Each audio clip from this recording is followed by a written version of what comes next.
Hey everyone, thanks for joining us today. I'm Jim Ewing with Provision Solutions. We've enjoyed sharing insights, inspiration, and informative updates through our Marketplace Ministries events. Whether in person or virtual, there's been a wealth of great resources provided. Details are provided in the comments below, along with information on staying informed of upcoming events and interacting with others online. We trust you'll enjoy the segment and invite you to be a part of our Marketplace Ministries Network. We'd love to have you as part of our collaborative Christian community. Thanks. And now, here's our presentation.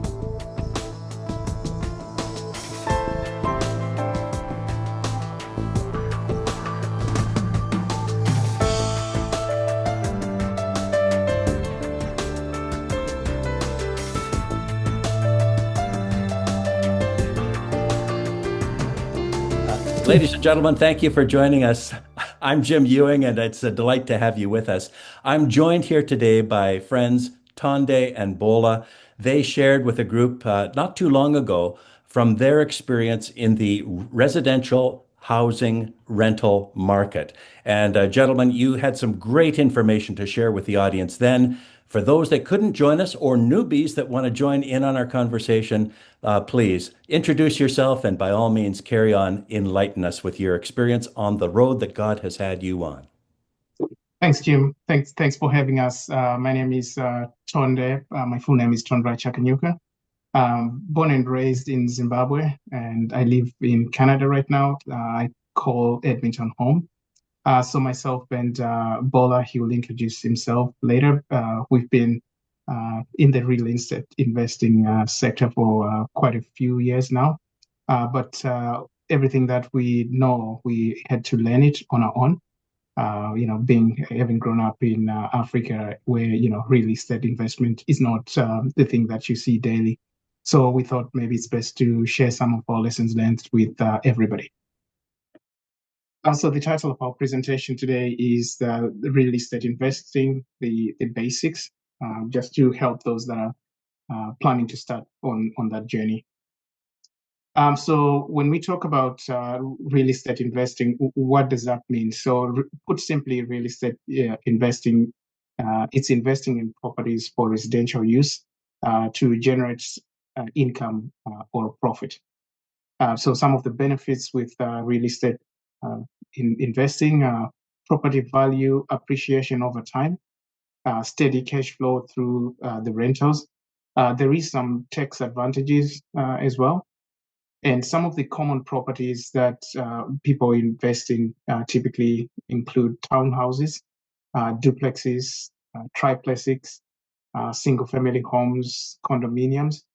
For the most part, myself and Akimbola, we try and stick to townhomes, duplexes, maybe triplexes. In single-family homes, we shy away from condominiums, mainly because of the condo fees that may erode your cash flow. So let's take a look at what real estate and stock market investment looks like. So most people are familiar with investing in the stock market. So on the left-hand side, I've got a question there that says, how many dollars worth of stocks can you buy with 100,000 cash? So let's say you've got $100,000 cash. You can buy stocks worth $100,000. So let's say after a year, the stock prices have gone up by 10%. You now have an investment that is worth $110,000. And that $110,000 represents a $10,000 increase, which is 10% of your investment on the capital that you invested. So in other words, your investment has grown by 10%. Just a note, if your investment goes down by 10%, obviously it will be minus 10. So on the right-hand side, let's look at what that looks like in terms of real estate investment. So if you have $100,000 cash and you choose to invest in real estate, how many dollars worth of property can you buy with $100,000 cash? So you could buy $100,000 worth of property. So you take 100,000, you find a property that's worth 100,000, you pay cash. Or you could buy property that can be worth anywhere from 100,000, let's call it up to 500,000, assuming you put down a 20% down payment, and then you take a mortgage. And what that means is you own an asset that is worth $500,000 with $100,000 investment. So let's say after a year, your investment, the house prices have gone up by 5%, and the value of your property is now 525,000. So you have gained 25,000, which represents 25% of your invested capital. In addition to that, if you have rented the property out, you're generating income over and above that. So if you have invested wisely in a rental property, it could also generate income. Again, every upside, there's also some downsides. So if the house prices go down by 5%, you're going to lose 25,000. So one of the things that I like doing is just to do a financial analysis before you purchase. And what that does is it helps you pick a property, a good property from one that's not so good. So just quickly running through certain things. So cash flow. Cash flow is rental income minus your expenses. The annual net operating income is your monthly cash flow multiplied by 12 months in a year. Then there's what is called the capitalization rate, which is the net operating income divided by the property price. The capitalization rate is just a quick way to preview an asset's potential cash flow and profitability. So if you're looking at property A and property B, and you want to decide which property you want to go for, that could be a quick way of doing it. And then return on investment is just the annual return divided by your total income. So looking at an example, let's say you're looking at a property or a couple of properties, and your budget is 400,000, and you're trying to decide from a financial sense what makes sense. This could be a very quick way of doing it. So the property value, $400,000. Your market research shows that monthly rentals for that property in that neighborhood are 2,500. So your monthly expenses in this case are 1,500. Your cash flow is 2,500 minus 1,500. That's $1,000 monthly cash flow. So every month you'll be left with $1,000 after paying your expenses. So the annual net operating income in this case is $1,000 multiplied by 12 months. That's 12,000. So if you divide that 12,000 by 400, it's about 3%. So if you do the same quick analysis with the other property that you're looking at, and you get a capitalization rate of 2 or 1.5, it kind of helps you decide which one makes sense from a financial point of view. So looking at funding sources, if you're thinking about starting on the journey to real estate investment, what are some of the funding sources available out there? So first one is just the traditional mortgage. Approach a bank, you qualify for a mortgage, you get a mortgage. Some of it is a home equity line of credit. So if you have access to that, you could utilize that. Some of it is private lenders. There are some private lenders that can provide funding for investment. And then in some cases, you also come across some sellers that have financing available as well. Private lenders, sometimes they include family and friends. But family and friends are not always a good idea to get money from, because if you can't pay them back, you could ruin relationships. So what are some of the steps to start investing? So firstly, the market research. Analyze the local markets, trends, demographics. You need to know, if you're looking at a neighborhood, you need to know what's going to be developed into it. Is it a neighborhood that has young families? Do they have schools coming up? Do they have rec center coming up? All that information will tell you about the potential rental income that you could make from that property. Financial preparation, assess your credit score and be able to know if you qualify for funding. And then the property search. So you can do the property search on your own, or you can engage a realtor.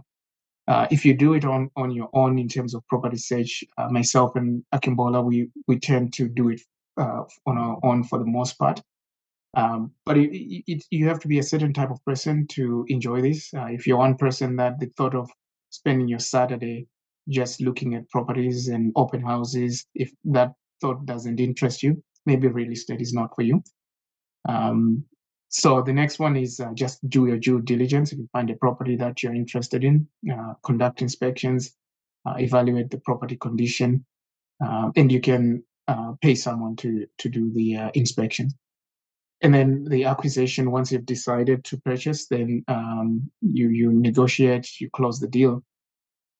And then in terms of managing the property, now that you've got the property and you want to manage the property and you want to rent it out, you could self-manage, or you could hire a property manager. And I've done both. Property managers, it didn't work well for me, so I self-manage. So if you're looking to advertise your rental property, there's two ways, like I talked about earlier. You could have a property manager, you could do it yourself. If you have a property manager, the advantage there is there's less hassle, but you can still be involved. You need to know what's happening.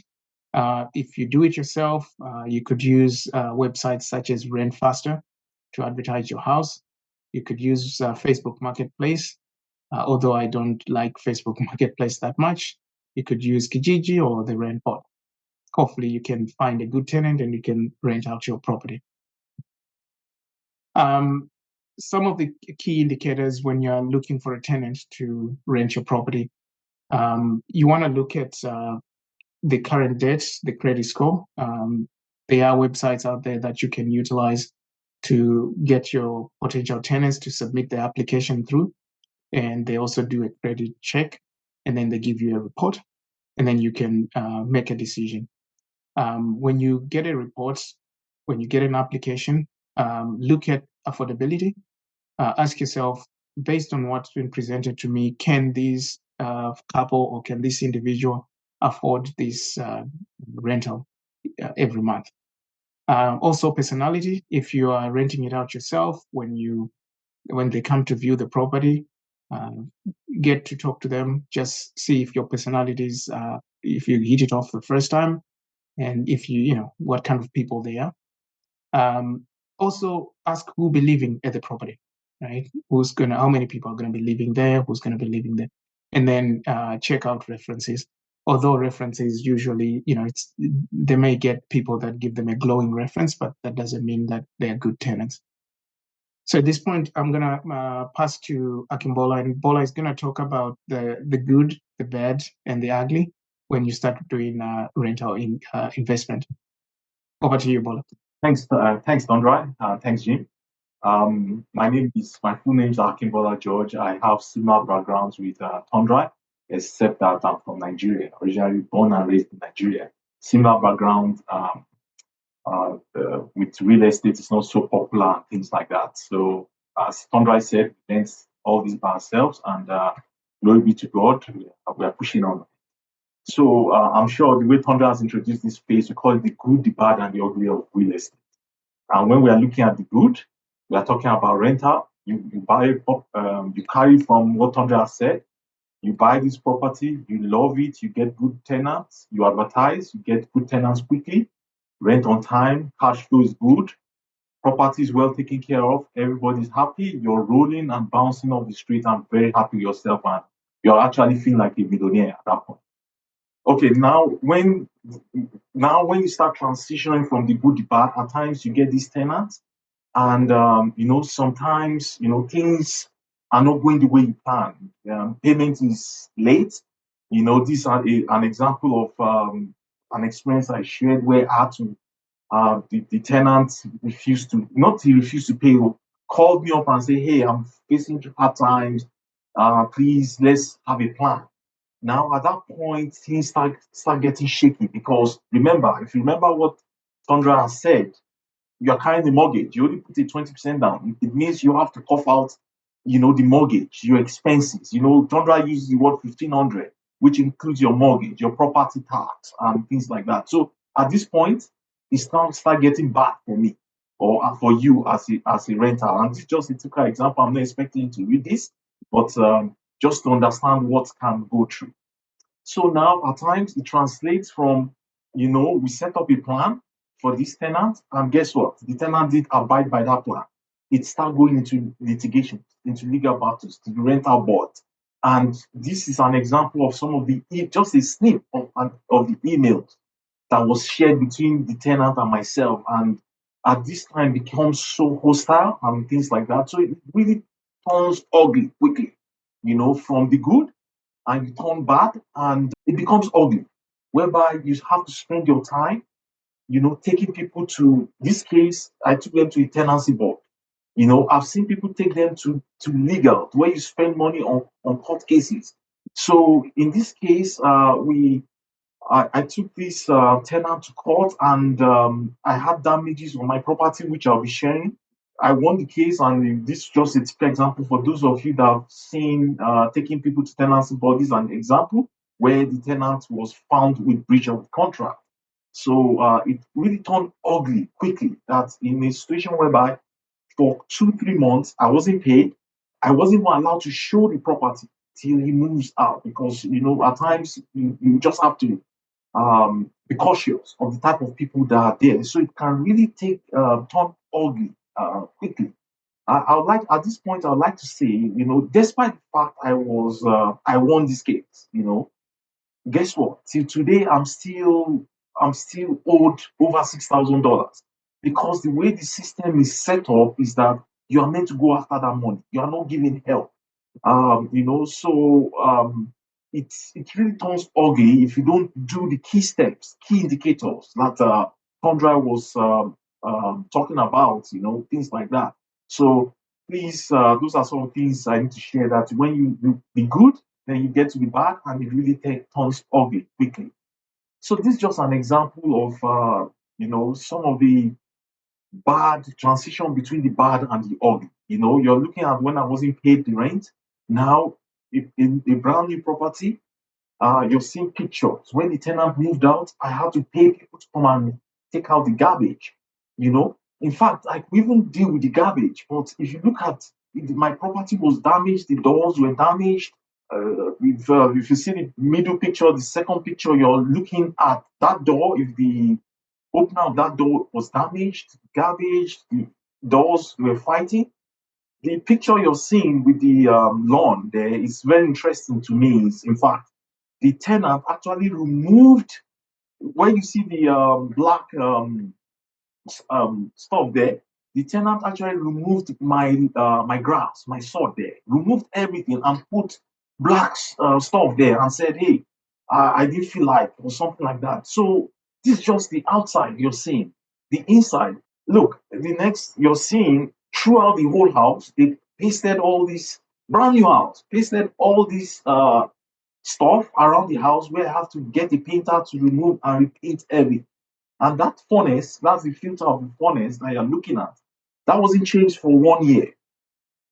So these are some of the things in risk. And if that filter, that furnace gets spoiled today, I have to replace it. It's not the tenant's responsibility. So those are some of the things that can really turn from the good, it turns to bad, and really turns ugly quickly. Now, the last picture you're seeing, this picture of the UK, that's one of a property Tundra once owned, and you can see the carpet, mold, and things like that. So you can see those are the experiences you should willing to understand, that once you get to real estate, you can experience the good. My prayer is that you don't experience the bad and the ugly. But what you'll see now is that, from my own experience, I experienced the good, the bad, and the ugly, and that's why I'm here on this platform, to be able to share with you some of the experiences. Now, the picture you're seeing on your right here, I think maybe on your left in some cases, is me cleaning up all the garbage. That's the door that was replaced. The whole house was painted. I spent $6,000, as I said. I'm dinged for $6,000 today. The security deposit at that time was 1650. So if you even remove the security deposit, you're still at a loss. So those are some of the things you need to put into consideration, and that's why Todrice forced his intro into this, the good, the bad, and the ugly is very critical, whereby you need to do your due diligence, and that's why I came up with lesson learned. First of all, this person, we are Christians, and first of all, we have to seek God's guidance and His prayers for sure. And one other thing, we believe in God, but you still have to do your due diligence. If you translate from what Tondra was saying, you still need to do your reference checks and everything. You do your due diligence. And then Tondra made mention of something about references. You can get someone to, in fact, we've had situations whereby they give this glamorous reference, but when you meet this guy, even to put down the security deposit is a problem. So you have to do your due diligence. So, and one thing I'm a believer of after my experience, keep it strictly business. Tondra refer to something, oh, you don't borrow money from people who destroy relationship. It applies here too. Okay, you keep it strictly business. And I said this particular experience I had with this tenant. I mean, it was all very nice when I met them. They were using words like bless you, God bless you, what church are you going to? This, that. I mean, I thought I'd hit a jackpot with this tenant. But unfortunately, I wasn't keeping it strictly business. I didn't do my due diligence.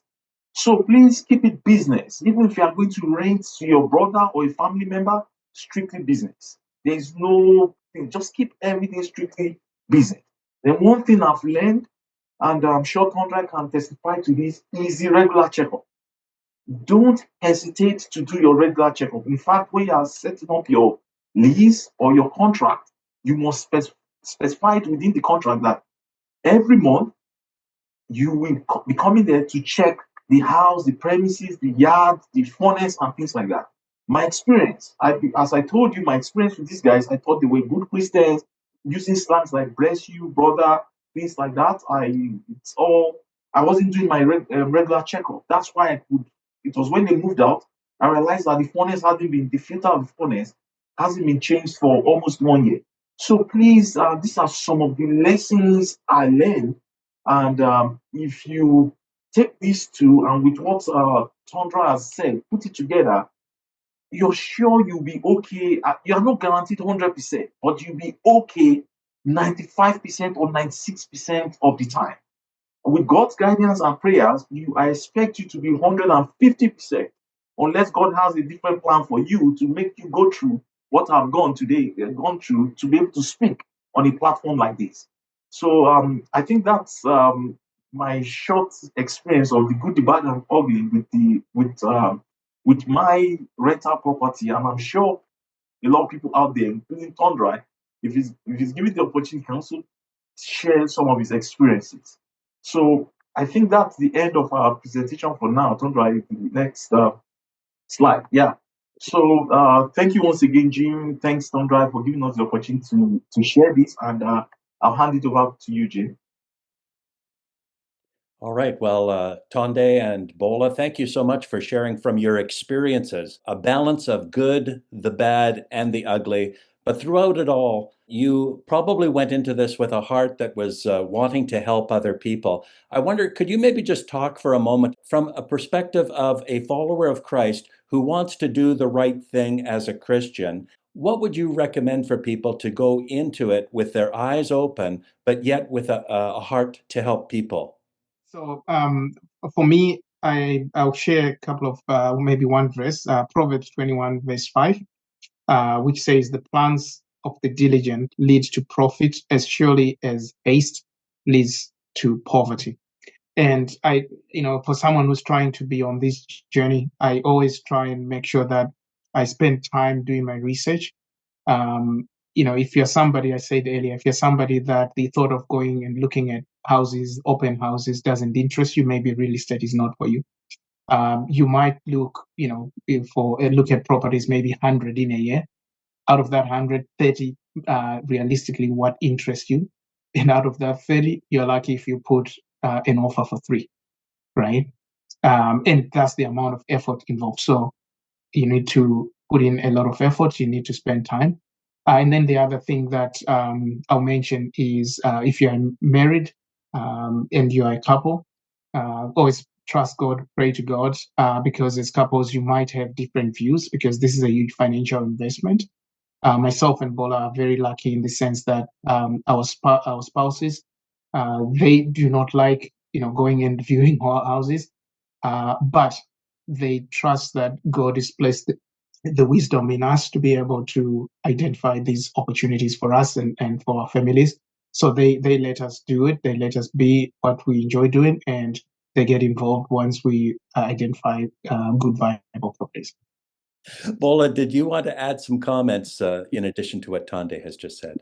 So Tondra has actually said most of it. In addition to what Tonde has said, the God factor, you can't overemphasize that. That's one principle.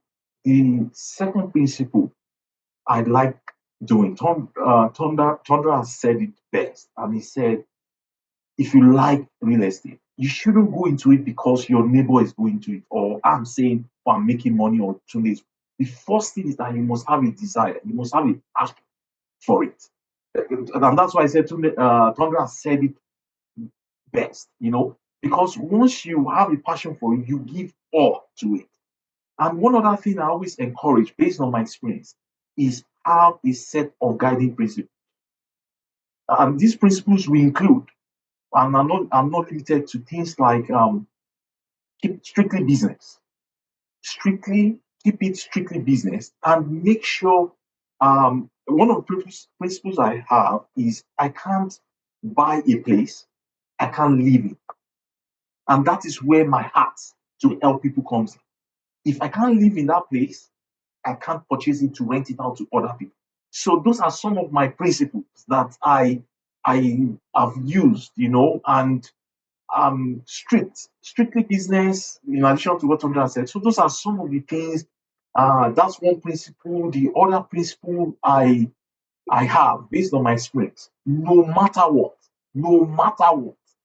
even if this guy is a pastor on a pulpit, I will still do my due diligence. So in addition to that, so those are some of the things I always encourage. One key thing I always want to you can't overemphasize. Don't do it because other people are doing it. Do it because God has laid it in your heart and it's your passion. Yeah. So that's some additions I have. I appreciate that both of you have presented us with much to consider here and a balance between exercising faith, stepping out in faith, but also balancing that with a sense of responsibility with the resources that have been entrusted to you. When you look for a tenant, you're looking for a win-win agreement with the tenant. You will provide certain things to them, and you expect a number of things in return, and all in good faith. Last word to either of you. Would you like to maybe jump in? Yeah, for me, the last word is always, like Bola said, always put God first. We have learned this through our own interest. We've learned the hard way sometimes, but we trust God that everything is going well. We trust that we'll continue to learn and share more lessons learned with you. Yeah, nice one, Tom. Right? For me, you're listening here, you've listened to this interview, Jim. If you have that drive in you, don't hesitate to take the risk. Don't hesitate to take it. Just try it, reach out to people, and I'm sure you'll be fine with God's help. So don't be scared. Don't be scared to take that. I'm sure you're having that body. Just take the faith and the leap of faith and go for it, and you'll be fine. Yeah, the Bible says, I can do all things through Christ who strengthens me. So leap of faith, if you just believe that you can do it, you can do it. Yeah. Stay close to the Lord, and He will guide your steps, one step at a time. So, gentlemen, thank you so much. I enjoyed your presentation when you shared it with our group. And now, for those that weren't able to be with us, you've shared it once again. So, thank you. God bless both of you, your families, in all that is yet to come. Thank you. Thank you. Thanks for being with us. We trust you found this to be helpful. And if so, please give us a like, a follow, and a share. The Bible says in Matthew, "Let your light so shine before men, that they may see your good works and glorify your Father which is in heaven." If you're launching or growing a business, a ministry area, or a special project, or if you're involved in helping them as a resource or service provider, we'd love to have you participate with us. Stay informed of upcoming events and items of interest by subscribing to the Marketplace Ministries Update, sent out periodically. May God bless you as you do your best to faithfully represent Jesus Christ in the marketplaces of life.